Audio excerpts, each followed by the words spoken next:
ಮರೆಯದೆ ಪ್ರಶ್ನೆ ಸಿನಿಮಾ ಮೂಲಕ ಮತ್ತೆ ಬಿಗ್ ಕಮ್ ಬ್ಯಾಕ್ ಕೊಡುವಂಥ ಸೂಚನೆ ಕೊಟ್ಟಿದ್ದಂಥ ರಾಕೇಶ್ ಅಡಿಗ ಅವರು ಈಗ ಬ್ಯಾಕ್ ಟು ಬ್ಯಾಕ್ ಒಂದು ಒಳ್ಳೆ ಸಿನಿಮಾ ಕೊಡುವಂಥ ಸೂಚನೆಯನ್ನು ಮತ್ತೆ ಕೊಟ್ಟಿದ್ದಾರೆ. ಯಾಕಂದರೆ ಈಗಷ್ಟೇ ಒಂದು ಸಿನಿಮಾದ ಟೀಸರನ್ನು ನೋಡಿದ್ವಿ. ತುಂಬ ಹೋಪ್ ಇರುವಂಥ ಕಂಟೆಂಟು. ಸದ್ಯಕ್ಕೆ ನಮ್ಮ ಜೊತೆ ರಾಕೇಶ್ ಇದ್ದರೆ ಬನ್ನಿ ಮಾತಾಡ್ಸೋಣ. ನಮಸ್ತೆ ರಾಕೇಶ್ ಅವರೇ, ಹೇಗಿದ್ದೀರಿ? ಸೂಪರ್. ಮರೆಯದೆ ಪ್ರಶ್ನೆ ತುಂಬ ದಿನ ಗ್ಯಾಪ್ ಆದ ನಂತರದಲ್ಲಿ ನಿಮಗೆ ತುಂಬ ಗಮನ ಕೊಟ್ಟು ನೋಡುವಂಥ ಒಂದು ಸಿನಿಮಾ ನಿಂತಿತ್ತು. ಆ್ಯಕ್ಚುಲಾಗಿ ಅದರ ತಕ್ಕನಾಗೆ ಜನ ಕೂಡ ಇಷ್ಟಪಟ್ಟರು ಸಿನಿಮಾನ, ನಿಮ್ಮ ಪಾತ್ರ ಇಷ್ಟಪಟ್ಟರು, ಮಾತನಾಡಿದ್ರು. ಸೊ ಅಗೇನ್ ಈಗ ಮತ್ತೊಂದು ಸಿನಿಮಾ ನಾನು ಮತ್ತು ಗುಂಡು 2ನಲ್ಲಿ ಒಂದು ಜನಸಾಮಾನ್ಯನ ಒಂದು ರೀತಿ ಪಾತ್ರದ ಮೂಲಕ ಕಾಣಿಸ್ಕೊತೀರಿ. ಮತ್ತೆ ಎಷ್ಟು ಖುಷಿ ಇದೆ ಅಂತ? ತುಂಬ ಖುಷಿ ಇದೆ. ಒಂದು ಒಳ್ಳೆ ಟೀಮ್ ಜೊತೆ ಮತ್ತೆ ಸೇರಿದ್ದೀನಿ. ನಾನು ಆಗಲೇ ಹೇಳ್ದಂಗೆ ಒಂದು ಒಳ್ಳೆ ತಂಡದ ಜೊತೆ ಇದ್ದರೆ ಸಾಕು, ನಮ್ಗೆ ಜಾಸ್ತಿ ಕೆಲಸ ಇರಲ್ಲ, ಅದೊಂದು ಒಳ್ಳೆ ಔಟ್ಪುಟ್ ಆಗಿ ಬರುತ್ತೆ. ಮರ್ಯಾದೆ ಪ್ರಶ್ನೆನೂ ಹಾಗೆ ಆಗಿದ್ದು. ಸೊ ಇದು ಅದೇ ರೀತಿ ಆಗಿದೆ. ಒಂದು ಒಳ್ಳೆ ತಂಡದ ಜೊತೆ, ಒಳ್ಳೆ ಕತೆ ಜೊತೆ, ಒಳ್ಳೆ ಟೀಮ್ ಜೊತೆ ಇರೋದ್ರಿಂದ ನಮ್ಮ ತುಂಬ ಎಕ್ಸೈಟ್ಮೆಂಟ್ ಇದೆ. ಯಾಕಂದರೆ ಇದು ನನ್ನ ಒಳ್ಳೆ ರೀತಿ, ಇದು ಒಂದು ಒಳ್ಳೆ ಬ್ರೇಕ್ ಸಿಗುತ್ತೆ ನನಗೆ. ನನ್ನ ರಾಕೇಶ್ನ ಇನ್ನೊಂದು ರೀತಿಯಲ್ಲಿ ನೋಡ್ಬೋದು. ಅದರಲ್ಲಿ ಒಂದು ರಗೆಡ್ ಕ್ಯಾರೆಕ್ಟ್ರಾಗಿ ನೋಡಿದ್ರೆ, ಇದರಲ್ಲಿ ಒಂದು ಇನ್ನೋಸೆಂಟ್ ಮುಗ್ಧ ಹುಡುಗ, ಹಳ್ಳಿ ಹುಡುಗನ ಪಾತ್ರದಲ್ಲಿ ನೋಡ್ಬೋದು. ಡೆಫಿನೆಟ್ಲಿ ಒಂದು ಡಾಗ್ ಲವರ್ಸು ಅಥವಾ ಒಂದು ಆ ನಾಯಿಯ ಪ್ರೆಸೆನ್ಸು ಸ್ಕ್ರೀನಲ್ಲಿ ನೋಡೋದೇ ಒಂದು ಖುಷಿ. ಅದ್ರ ಜೊತೆ ಒಳ್ಳೆ ಕ್ಯಾಸ್ಟಿಂಗು, ಒಳ್ಳೆ ಟೆಕ್ನಿಕಲ್ ಡಿಪಾರ್ಟ್ಮೆಂಟು ಆ್ಯಂಡ್ ಒಳ್ಳೆ ಸ್ಟೋರಿ ಇದ್ದಾಗ ಅದು ಇನ್ನೂ ಅಪ್ಲಿಫ್ಟ್ ಮಾಡುತ್ತೆ. ಸೊ ಅದು ಮಾಡಿದೆ. ನಾನು ಮತ್ತು ಗುಂಡ ಈಗ ಆಲ್ರೆಡಿ ವಿನ್ ಗೆದ್ದಿರುವಂಥ ಸಿನಿಮಾ. ಸೊ ಅದರ ಸೀಕ್ವೆಲ್ ಅಂತಂದಾಗ ಸಾಮಾನ್ಯವಾಗಿ ತಲೆನಲ್ಲಿರುತ್ತೆ, ಯಾವ ರೀತಿ ಪಾತ್ರ ನಂದಿರುತ್ತೆ ಹಾಗೆ ಅಂತ ಚರ್ಚೆಗಳಿದ್ದೇ ಇರುತ್ತೆ. ಈ ಸಿನಿಮಾ ಒಪ್ಕೊಳ್ಳೋಕೆ ಕಾರಣ ಏನಾಗಿತ್ತು ಅಂತ? ನಾನು ಸ್ಟೋರಿ ಕೇಳಿದಾಗ ಕೇಳ್ತಾ ಒಂದು ಗೆಸ್ ಆಗತ್ತಲ್ವಾ. ಓಕೆ, ಹಿಂಗೆ ಹೀರೋಯಿನ್ ಬಂದ್ರ, ಓಕೆ ಇನ್ನೇನು ಲವ್ ಆಗ್ಬಿಡತ್ತಾ, ಹಂಗಾಗತ್ತಾ ಹಿಂಗಾಗತ್ತಾ, ಅದು ಯಾವುದು ಗೆಸ್ಸು ಮ್ಯಾಚೇ ಆಗಲಿಲ್ಲ, ಗೆಸ್ ಮಾಡೋಕ್ಕಾಗಲಿಲ್ಲ. It was so unique and completely ಒಂದು ಡಾಗ್ ಸೆಂಟ್ರಿಕ್ ಆಗಿತ್ತು. ಅನಿಮಲ್ ಲವ್ ಅಂದರೆ ಅನಿಮಲ್ ಲವ್ವೇ. ಅನಿಮಲ್ ಲವ್ ಹೆಸರಲ್ಲಿ ಬೇರೆ ಏನೋ ಪ್ರಯತ್ನಗಳು ಅಥವಾ ಬೇರೆ ಏನೋ ಥರದ್ದು ಎಮೋಷನ್ಸು ಇರಲಿಲ್ಲ. ಅದು ನನಗೆ ತುಂಬ ಖುಷಿ ಆಯಿತು. ಸೊ ನಾನು ಕತೆ ಕೇಳುವಾಗ ನನಗೆ ಪ್ರಿಡಿಕ್ಟ್ ಮಾಡೋಕ್ಕಾಗಿಲ್ವಲ್ಲ, ಎಷ್ಟು ಚೆನ್ನಾಗಿದೆಯಲ್ಲ ಅನ್ನೋದೊಂದು ಪ್ಲಸ್ ಪಾಯಿಂಟ್ ಅನ್ನಿಸ್ತು. ಆ್ಯಂಡ್ ನಾನು ಮುಂಚಿಂದನೂ ಡಾಗ್ ಲವರ್, ನನಗೆ ತುಂಬ ಇಷ್ಟ. ಸೊ ಅದು ಒಂದು ಅಡ್ವಾಂಟೇಜ್, ಅದೊಂದು ಎಕ್ಸೈಟ್ಮೆಂಟ್ ಇತ್ತು. ಹಾಗೆ ನನ್ನ ಪಾತ್ರ, ಈ ಥರ ಒಂದು ಪಾತ್ರ ನಾನು ಯಾವತ್ತೂ ಮಾಡಿರಲಿಲ್ಲ. ಆ್ಯಂಡ್ ಇದು ಒಂದು ಒಳ್ಳೆ ಚಾಲೆಂಜ್ ಅನ್ನಿಸ್ತು. ಇದು ಮಾಡಿದಾಗ ನನ್ನನ್ನು ನಾನು ಎಕ್ಸ್ಪ್ಲೋರ್ ಮಾಡ್ಕೊಳ್ಳೋಕ್ಕೂ ಒಂದು ಅವಕಾಶ ಸಿಗುತ್ತೆ ಆ್ಯಸ್ ಅನ್ ಆ್ಯಕ್ಟರ್.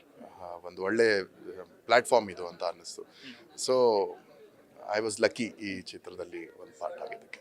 ಶಂಕರನ್ ಲೈಫಲ್ಲಿ ಗುಂಡ ಇದ್ದ, ಬಟ್ ನಿಮ್ಮ ರಿಯಲ್ ಲೈಫಲ್ಲಿ ನಮ್ಮ ಮರೆಯೋಕ್ಕಾಗದಿರೋಂಥ ಒಂದು ಶ್ವಾನ ಯಾವುದು ಅಂತ?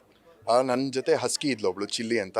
13 ವರ್ಷ ಇದ್ಲು ನನ್ನ ಜೊತೆ. ಯೂಶಲಿ ಹಸ್ಕೀಸ್ ಅಷ್ಟು ಲೈಫ್ ಸ್ಪ್ಯಾನೇ ಇರಲ್ಲ. 13 ವರ್ಷ ಇದ್ಲು. ಇರ್ಬೋದು, ವೀಡಿಯೋಸ್ ಒಂದಷ್ಟು ನಿಮ್ಗೆ ಶೇರ್ ಮಾಡ್ತೀನಿ. ಐ ಲವ್ ಯು ಅಂತ ಇದ್ಲು, ಹಾಯ್ ಅಂತ ಇದ್ಲು. ಅವಳೇ ಬಾತ್ರೂಮ್ಗೆ ಹೋಗಿ ರೆಸ್ಟ್ ರೂಮ್ ಯೂಸ್ ಮಾಡ್ತಾ ಇದ್ಲು. ಅವಳನ್ನ ಮರಿಯಿಂದ ನಾನು ಕಟ್ಟೆ ಹಾಕಿರಲಿಲ್ಲ. ಆ್ಯಂಡ್ ನಾನು ತಿಂತಾಯಿದ್ರೆ ತಿನ್ನೋದು ನೋಡಬೇಡ ಅಂದರೆ ನೋಡ್ತಾ ಇರಲಿಲ್ಲ ಅವಳು. ಏನಾರು ಕೊಟ್ಟು ರೂಮಲ್ಲಿ ಹೋಗಿ ತಿನ್ನು ಅಂದರೆ ರೂಮಲ್ಲಿ ತಿಂತಾ ಇದ್ಲು. ಏನು ಟ್ರೈನ್ ಮಾಡಿರಲಿಲ್ಲ, ಹಂಗೆ ಮಾತಾಡಿ ಹಾಗೆ ಹೋಗ್ಬಿಟ್ಟಿದ್ಲು. ಅವಳು ಹೋದ್ಮೇಲೆ ತುಂಬ ಮಿಸ್ ಮಾಡ್ಕೊತಾ ಇದ್ದೆ ನಾನು. ಲಾಸ್ಟು ಗುಂಡನ್ ಜೊತೆ ವರ್ಕ್ ಮಾಡಿದ್ಮೇಲೆ ಅಂತೂ ಇನ್ನೂ ಆ ಕ್ರೇವಿಂಗ್ ಜಾಸ್ತಿ ಆಯಿತು. ಸೊ ಒಂದು ಪೋಸ್ಟ್ ಹಾಕಿದ್ದೆ, ಐ ಮಿಸ್ ಯು ಚಿಲ್ಲಿ ಅಂತ ಇನ್ಸ್ಟಾಗ್ರಾಮಲ್ಲಿ. ಅದನ್ನು ನಮ್ಮ ಸ್ವಾಮಿಯವ್ರು ನೋಡಿಬಿಟ್ಟು ನೋಡೋಕ್ಕಾಗದೆ ನನ್ನ ವೇದನೆನ ಒಂದು ಡಾಗ್ನ ಅಡಾಪ್ಟ್ ಮಾಡ್ಕೊಳ್ಳೋಕ್ಕೆ ಒಂದು ಲ್ಯಾಬ್ ಕೊಟ್ಟರು. ಇವಾಗ 1 ವರ್ಷ 2 ಮಂತ್ಸು ನನ್ನ ಮನೇಲಿದ್ದಾನೆ. ಈಗ ಥ್ಯಾಂಕ್ಸ್ ಟು ನಮ್ಮ ಸ್ವಾಮಿ ಬ್ರೋ. ಸೊ ಅದೇ ನೋಡೋಕ್ಕಾಗ್ತಿಲ್ಲ ನಿಮ್ಮ ವೇದನೆ, ಒಂದು ಡಾಗ್ ಇದೆ ಅಡಾಪ್ಟ್ ಮಾಡ್ಕೊತೀರಾ ಅಂತ ಹೇಳಿದ್ರು. ಖಂಡಿತ ಅಂತ 2 ದಿನಕ್ಕೆ ಹಠ ಮಾಡಿ ಹೋಗಿ ಕರ್ಕೊಂಬಂದೆ.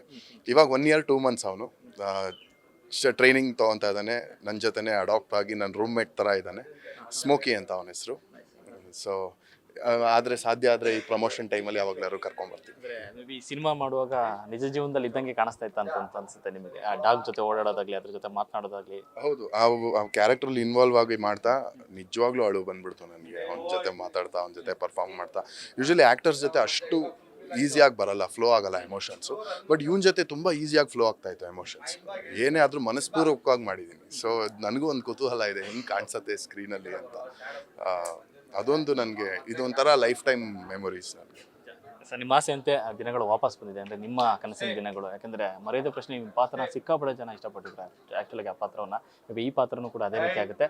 ನೆಕ್ಸ್ಟ್ ಮುಂದಿನ ಕನಸುಗಳೇನಾದ್ರು ಪ್ರಾಜೆಕ್ಟ್ ಸೈನ್ ಮಾಡಿದ್ದೀರಾ? ಇನ್ನೂ ಒಂದು ಒಳ್ಳೆ ವಿಲನ್ ಪಾತ್ರ ಮಾಡ್ತಾ ಇದ್ದೀನಿ ಒಬ್ಬರು ಸೂಪರ್ ಸ್ಟಾರ್ ಸಿನಿಮಾಲಿ. ಬಟ್ ಅದು ಅನೌನ್ಸ್ ಆದಾಗ ಬರಲಿ. ಆಲ್ಮೋಸ್ಟ್ ಎಲ್ಲ ಶೂಟಿಂಗ್ ಮುಗಿಸಿದ್ದೀನಿ. ಹಾಗೆ ಇನ್ನೊಂದು ಮೇಯಲ್ಲಿ ಇನ್ನೊಂದು ಸಿನಿಮಾ ಸ್ಟಾರ್ಟ್ ಆಗ್ತಾ ಇದೆ ಶೂಟಿಂಗು, ಮೇ ಮಿಡ್ಡಲ್ಲಿ. ಸೊ ಅದು ಕತೆ ಕೇಳಿ ಒಪ್ಕೊಂಡಿದ್ದೀನಿ. ಸೊ ಸೂಪರ್ ಸ್ಟಾರ್ ಅದು ಅವ್ರು ಅನೌನ್ಸ್ ಮಾಡಲಿ ಅಂತ, ಅನೌನ್ಸ್ ಆದಾಗ ಚೆನ್ನಾಗಿರುತ್ತೆ ಅಂತ.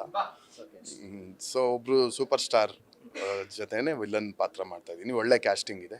ಅದು ಆಲ್ಮೋಸ್ಟ್ ಶೂಟಿಂಗ್ ಮುಗಿತಾ ಇದೆ. Thank you so much. ಇದಿಷ್ಟು ರಾಕೇಶ್ ಅಡಿಗ ಅವರ ಮತ್ತು ಕ್ಯಾಮ್ರಾ ಪರ್ಸನ್ ಶ್ಯಾಮ್ ಜೊತೆ ಲೋಕೇಶ್ ನ್ಯೂಸ್ ಫಸ್ಟ್ ಬೆಂಗಳೂರು.